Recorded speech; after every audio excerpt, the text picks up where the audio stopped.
Hello friends, मैं विकास आनंद आपके अपने स्टडी चैनल लक्ष्य अकेडमी में एक बार फिर से आप सभी का स्वागत करता हूं। कॉमर्स की मोस्ट इंपॉर्टेंट 1000 एमसीक्यूज की जो हमारी स्पेशल सीरीज चल रही है, जिसमें हमारा स्पेशल टारगेट है 90% से प्लस स्कोर्स आपके आने ही चाहिए। चाहे आप पीजीटी की तैयारी कर रहे हो, नेट के जेआरएफ की तैयारी कर रहे हो, या फिर किसी भी पर्टिकुलर स्टेट के या किसी भी पीएसयू सेक्टर के अकाउंटेंट की तैयारी कर रहे हैं, तो उसमें आपके आने वाले जितने भी कॉमर्स से क्वेश्चन होंगे, कम से कम वो सारे के सारे इसमें हम लोग कवर कर लेंगे। 2020 और 2021 में जितने भी आपके एग्जाम्स होंगे वो सभी में ये बेनिफिट आपको देने वाला है। इससे पहले अभी तक हम लोगों ने टोटल 82 क्लासेस इसके ऑलरेडी किए हुए हैं। पूरी की पूरी सीरीज का लिंक आपको नीचे डिस्क्रिप्शन में मिल जाएगा, प्लेलिस्ट में जाइए और जाकर के पूरी की पूरी सीरीज देखिए। नहीं देखा है अभी तक तो आप लोगों ने, जिसमें हम लोगों ने 630 क्वेश्चन प्लस एडिशनल इन्फॉर्मेशन तो सभी में देता ही देता हूँ। ठीक है ना। चलिए क्लास को शुरू करते हैं। क्लास नंबर 83 हमारा पहला क्वेश्चन आपकी स्क्रीन पर ये रहा। ओके, क्या बोला जा रहा है हमारे पास? The present regime of subsidies can be improved by focusing on, यानी कि बोला जा रहा है कि जो सब्सिडीज है, जो यानी कि जो छूट वगैरह जो सब्सिडीज मिलती हैं, उन्हें इम्प्रूव करने के लिए यहाँ पर जो आपको 6 ऑप्शंस दिए हुए हैं, 1 2 3 4 5 6, इनमें से कौन सा ऐसा ऑप्शन है जो उन्हें इम्प्रूव करने पर फोकस दिखाता है। मतलब आपको वो पढ़ के देखना है कि कौन सी चीजों से ये इम्प्रूव होगा और कौन सी चीजों से इम्प्रूव नहीं होगा। Reduce the overall scale of subsidies, बोला जा रहा है ओवरऑल स्केल से इसे रिड्यूस करना है। ठीक है ना। तो ये बिल्कुल सही है। अब इसका मतलब क्या हुआ? मान लो अभी आप मान लो 100 लोगों को सब्सिडीज दे रहे हो, लेकिन अगर वो 100 लोगों में से अगर आपको पता चले कि 10 लोग ऐसे हैं जिनको सब्सिडीज नहीं भी दिया जाए, तो उनकी इकोनॉमिक्स में, उनकी जो रियल लाइफ है उनमें कोई फर्क नहीं पड़ता। वो बेसिक तौर पर वो इतने कैपेबल हैं कि सब्सिडीज की जरूरत नहीं है। तो अगर आप 100 में से वैसे 10 लोगों को निकाल दोगे तो बचते कितने हैं? 90। तो इन 90 को भी वो 10 का बेनिफिट दिया जा सकता है। तो अगेन इससे वो क्या होगा? इंप्रूव होगा। तो पहला स्टेटमेंट तो बिल्कुल सही है हमारा। दूसरा क्या है? Making subsidies as transparent as possible, बोला जा रहा है कि सब्सिडीज को जितने ज्यादा हो सकता है उतना ट्रांसपेरेंट बनाना है। ट्रांसपेरेंट मतलब पारदर्शिता, मतलब आराम से उसे सब लोग देख सके। बिल्कुल, इससे क्या होगा? करप्शन नहीं होगा। करप्शन नहीं होगा मतलब एटलीस्ट 100 में से 100 लोगों के पास हम लोग हमारी सब्सिडीज पहुंच पाएगी। जैसा कि आपको पता है कि बहुत सारे कांग्रेस में ऑलरेडी बहुत सारे क्या बोलते हैं इस तरह के आपको क्या देखने को मिला था। जो हमारे पूर्व प्रधानमंत्री रह चुके थे, उन्होंने बोला था कि जब हम 1 रुपया सब्सिडीज के तौर पर देते हैं तो पब्लिक के पास सिर्फ और सिर्फ 25 पैसा, यानी सॉरी 5 पैसा सब्सिडीज पहुंचती है। तो ये करप्शन के कारण ही ऐसा होता था। बस आज के डेट में ऐसा नहीं है। आज के डेट में अगर 1 रुपया सब्सिडीज भी मिलता है तो मुझे लगता है एटलीस्ट 1 रुपया नहीं तो कम से कम 90 पैसा या 95 पैसा तो सब्सिडीज मिल ही जाती है। ठीक है ना। तो ट्रांसपेरेंसी बहुत जरूरी है। दूसरा तीसरा क्या बोलता है? Given a specific amount to the member of parliament for subsidies, बोला जा रहा है कि जो स्पेसिफिक कुछ एक स्पेसिफिक अमाउंट है वो पार्लियामेंट, जो हमारे पार्लियामेंट के जो मेंबर्स होते हैं उनके पास जाना चाहिए। ऐसा कुछ थोड़ी है यार, ये तो ऐसे ही गलत है। सब्सिडीज उनको दोगे तो इम्प्रूव कहाँ से होगा? उनके पास तो ऐसा ही बहुत सारी सैलरी और बाकी चीज तो आपको पता ही, करप्शन वगैरह का कितने धन आ जाते हैं। ठीक है ना। चलो आगे देखते हैं नेक्स्ट क्या होता है हमारा पास। Setting a clear limit on during of any new subsidy scheme, बताया जा रहा है कि कोई भी अगर न्यू सब्सिडी स्कीम आप निकालते हो तो उसकी क्लियरली लिमिटेशंस आपको बतानी पड़ती है कि भैया जो अभी हम सब्सिडी दे रहे हैं वो 10 दिन के लिए है, 20 दिन के लिए है, 1 साल के लिए है, 2 साल के लिए है। बिल्कुल सही। इससे क्या होता है? करप्शन होने के चांसेस अगेन कम हो जाते हैं। तो ऑफकोर्स करप्शन कम होगा मतलब वो इंप्रूव होगा। ठीक है ना। तो ये भी सही है हमारा। देखो 1 2 4 सही मिल रहा है। आप चाहो तो ढूंढ लो किसमें किसमें आपको ये चीज मिल रहा है। ओके, ऑप्शन नंबर डी में देखो आपको ये दोनों चीज मिल रहा है, यानी कि जो पांचवा है वो भी कहीं ना कहीं गलती होना चाहिए। चलिए देखते हैं। Implementing system of periodic review of subsidies, बोला जा रहा है कि जो सब्सिडीज हैं उनकी पीरियोडिक रिव्यू बंद करनी चाहिए। अरे यार, वो बंद कर दोगे तो भैया जब कोई करप्शन करेगा तो उसको आप देख रहे कैसे करोगे? तो अगेन ये गलत है। मतलब ये चौथा वाला बिल्कुल सही है हमारा। Using a subsidies of well defined economic objective, आप कोई भी सब्सिडीज दे रहे हो तो उससे आपकी इकोनॉमी मजबूत होनी चाहिए। ये प्रॉपरली तरीके से समझाना चाहिए। बिल्कुल सही। सब्सिडीज का मतलब आपके रेवेन्यू बचाना या फिर आपको नीचा दिखाने के लिए नहीं, बेसिकली ये दिया जा रहा है ताकि आपकी इकोनॉमिक जो है वो इम्प्रूव हो सके, सभी लोग एक बराबर आ सके, वो जो गैप ऑफ इनकम है ना उनको बराबर किया जा सके। ठीक है ना। क्लियर है। तो ऑप्शन नंबर डी जिनका भी है वो बिल्कुल सही है आप लोग। चलिए अगले क्वेश्चन की ओर आगे आते हैं। अगला क्वेश्चन है हमारे पास, which of the following is not regulated by the competition act 2002, बताया जा हमें बताना है कि यहाँ जो 4 ऑप्शन दिए हुए हैं इनमें से कौन सा द कंपटीशन एक्ट 2002 के तहत में नहीं आता है। देखो ये तीनों आते हैं, ए बी और डी। ये तीनों आते हैं। मेडिकल नेग्लिजेंस ये नहीं आता है, तो ये किसके तहत आता है? सबसे इंपॉर्टेंट तो ये है, इसलिए मैंने ये बता दिया आपको कि भैया ये देख लो ये नहीं आता है, ठीक है ना। तो जो नहीं आ रहा है वो क्यों है और किस में आएगा? Malpractice 1986, medical negligence malpractices 1986 के तहत में आता है ऑप्शन नंबर सी। क्लियर है? एकदम सिंपल सा याद रखो, एकदम सिंपल सा, बिना कोई किंतु कर परंतु के। कुछ कुछ चीजें आपको बेसिक तौर पर याद रखनी पड़ती हैं, क्योंकि याद रखना भी बहुत जरूरी होता है। चलो अगले क्वेश्चन की ओर आगे बढ़ते हैं। ओके, अगला क्वेश्चन है हमारे पास, the freedom of private enterprises is the greatest in the free market economy. यानी कि बोला जा रहा है, सबसे पहले लाइन को क्लियर करो, क्वेश्चन को पहले क्लियर करा करो, बाद में आंसर देखा करो।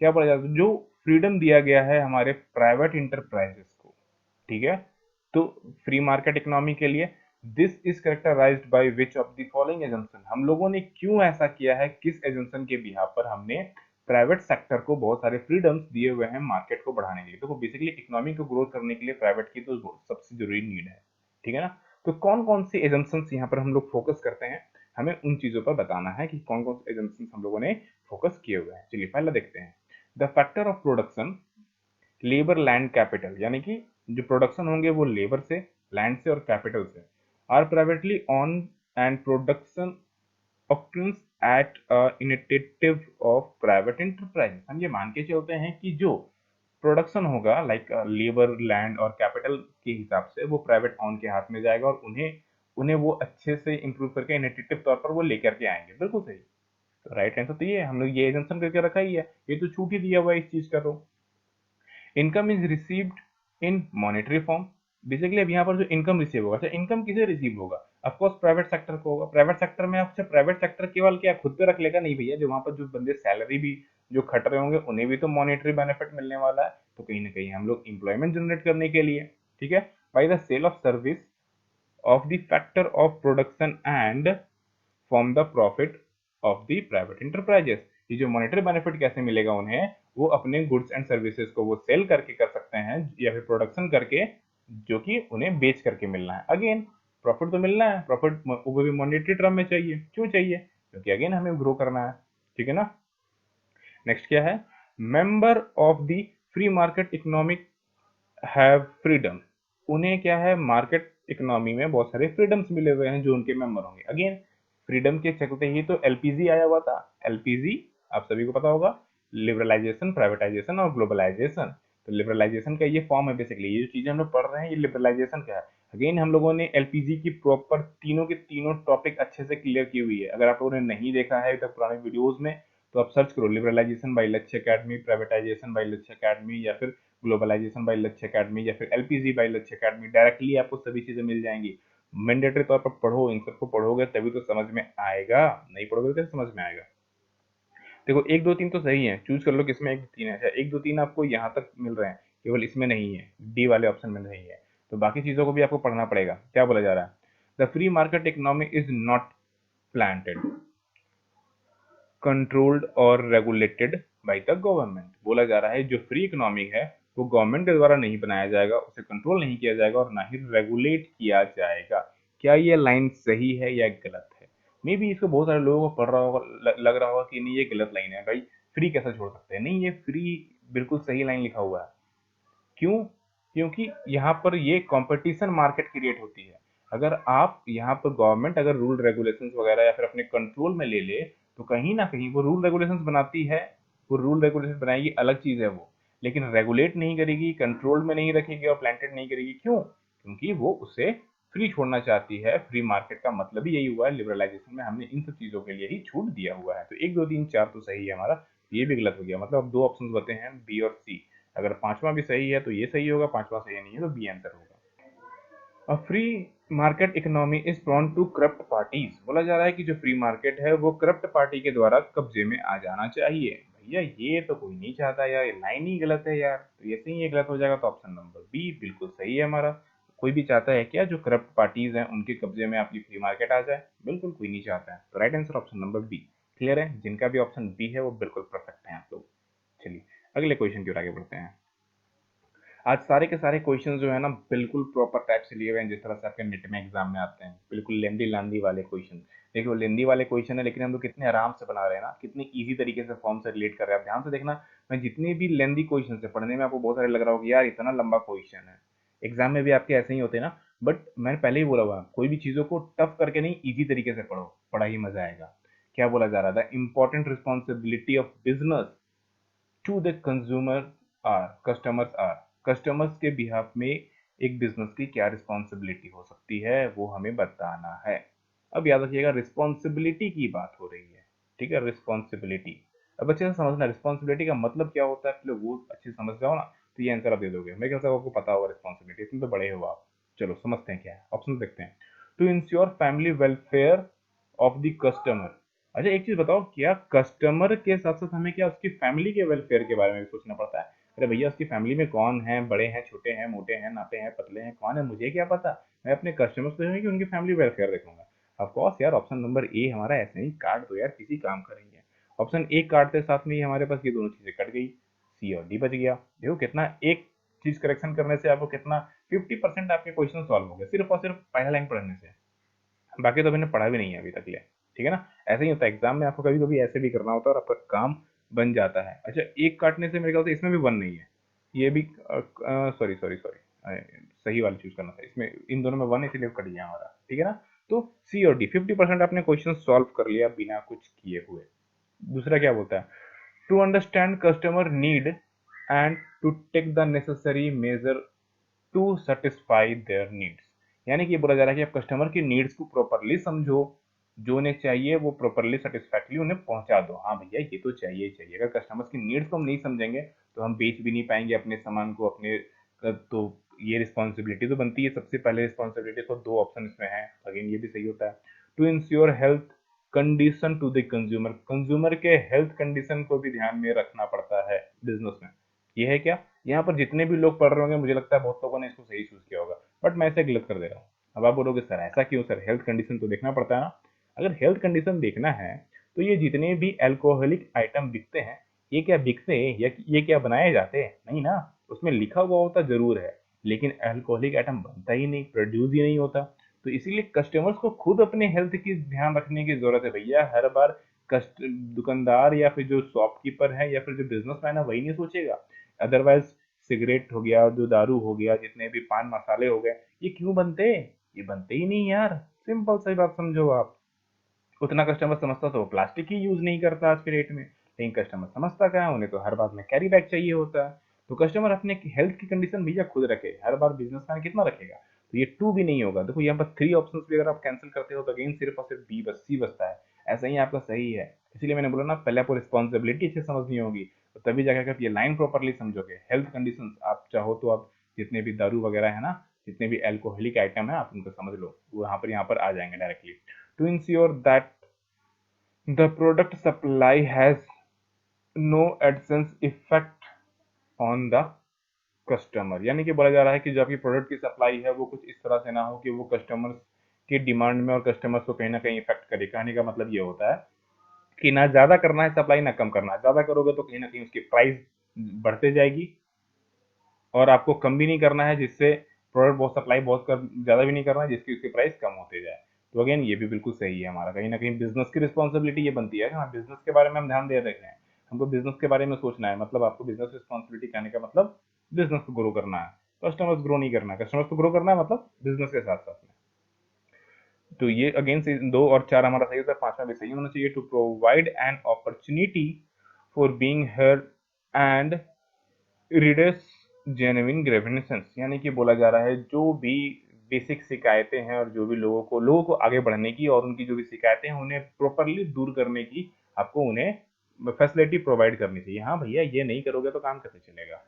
Of course option number C हमारा करेक्ट आंसर है यहाँ पर। क्लियर है। चलिए आखिरी क्वेश्चन, अगेन वो भी उसी टाइप का क्वेश्चन है हमारे पास, जो कि लास्ट क्वेश्चन है हमारे पास। बोला जा रहा है the rational of expending role of the public sector system mainly from which of the following factor. Public sector को बढ़ाने के क्या बेसिक फैक्टर्स हो सकते हैं। सबसे पहले पब्लिक सेक्टर के बारे में बात करते हैं। अगर आपको उसके बारे में पता है तो ये पांचों क्वेश्चन आप कंडीशन समझ पाओगे, अदरवाइज नहीं। पब्लिक सेक्टर कहने का मतलब बेसिक तौर पे मैं बोलूँ तो गवर्नमेंट कंपनीज, ठीक है, सिंपल सी भाषा में गवर्नमेंट कंपनीज, यानी कि जिसका जो टेक केयर है ना, जो काम कर जो है वो गवर्नमेंट संभालती है। जैसे कि रेलवे हो गई, ये गवर्नमेंट संभालती है, ठीक है। तो एक बेसिक एग्जांपल मैंने दिया आपको। इस तरह से बहुत सारे जो भी आप जैसे कि हमने सब्सिडीज वाले फैक्टर में देखा, फूड कॉर्पोरेशन इंडिया हो गई, ये सब रेलवे संभालती है, सॉरी गवर्नमेंट संभालती है। तो पब्लिक सेक्टर्स में जो भी चीजें हैं उसके बारे में बात हो रही है। तो किन किन चीजों में पब्लिक सेक्टर को एक्सपेंड करने की बात हो रही है, सबसे पहले वो समझना है। चलिए ऑप्शन देखते हैं और इन चीजों को क्लियर करते हैं। The failure of the private sector in certain crucial area, बोला जा रहा है कि वैसे सेक्टर जिसमें प्राइवेट सेक्टर बेसिकली फेलियर हो जाते हैं, उन एरियो में पब्लिक सेक्टर को आना चाहिए, बिल्कुल। अब ऐसे कौन से एरिया हो सकते हैं भैया? वैसे एरिया जहां पर रेवेन्यू नहीं जनरेट होता है, वहां प्राइवेट सेक्टर जाएगा क्या? इसका सबसे अच्छा एग्जांपल आप ले सकते हो वाटर सप्लाई। आप ध्यान से देखो कि जो पानी की सप्लाई होती है उसमें गवर्नमेंट कहीं ना कहीं बहुत ज्यादा फ्री देती है।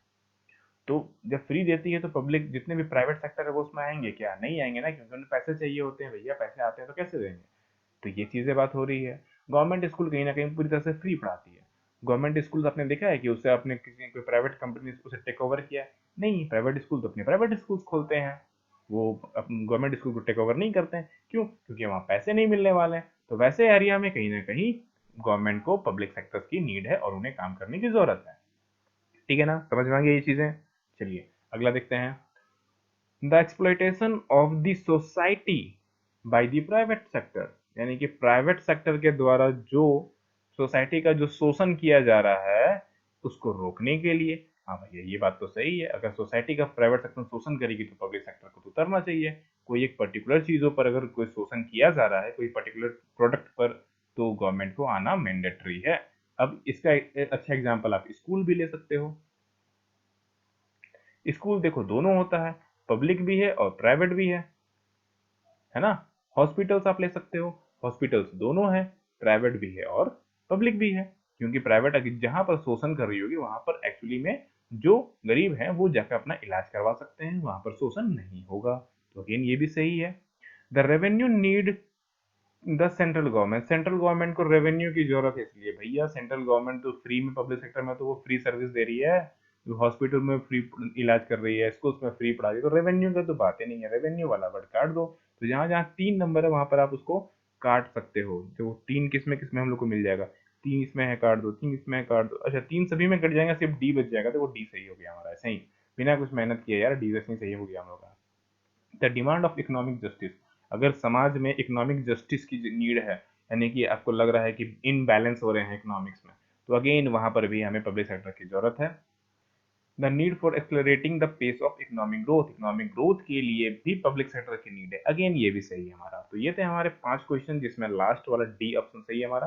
तो 5 में से आपने कितने स्कोर किए कमेंट करके जरूर बताइएगा। और एक काम आपसे करना गया क्या, वो शेयर करना था, जितने ज्यादा हो सकते हैं शेयर करो। और ऑफकोर्स क्लास पसंद तो आ ही रहा होगा यार, तो लाइक करते चलो यार, लाइक में कंजूसी क्यों करते हो आप लोग।